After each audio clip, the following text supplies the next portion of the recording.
Une machine qui tourne à plein régime. Nous sommes au casier agricole de Orkadiéré. Pour la première fois, les producteurs disposent d'une moissonneuse-batteuse qui vient alléger leur travail. Cette machine est d'un grand apport pour nous. L'année dernière, j'ai fait 13 jours pour récolter mon champ. Mais pour cette campagne-ci, à quelques heures, la machine a tout récolté. Nous sommes vraiment contents car cette machine nous aide beaucoup. Le travail n'est plus pénible comme avant. Pour une première, nous avons eu de bons rendements et nous comptons réaliser une deuxième campagne comme le veut le chef de l'État. Il y a quelque temps encore, la récolte, le battage et le vannage se faisaient à la main. Aujourd'hui, toutes ces trois opérations sont réalisées par cette machine qui a coûté 72 millions de francs CFA avec une subvention à hauteur de 60% de l'État du Sénégal.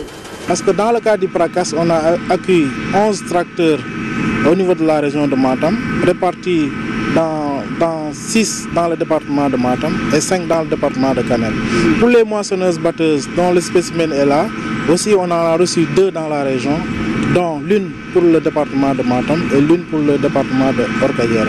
On passe effectivement avec ce package-là et effectivement le lot de matériel qui est attendu dans le cadre du prolongement de ce programme-là. Je pense que les producteurs peuvent en tout cas être rassurés. Grâce au PRACAS, les producteurs de Orkadiéré ont réalisé leur première campagne de contre-saison chaude.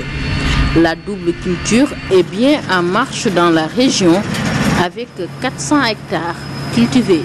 Le programme est accompagné d'un important lot d'équipements pour venir en appui aux producteurs, notamment pour accélérer les façons culturelles, mais aussi accélérer les récoltes. C'est dans ce sens en fait qu'on croit que la double culture effectivement est possible, car lorsqu'on sort d'une campagne, avec l'appui de ce matériel-là, on puisse rentrer facilement dans le champ.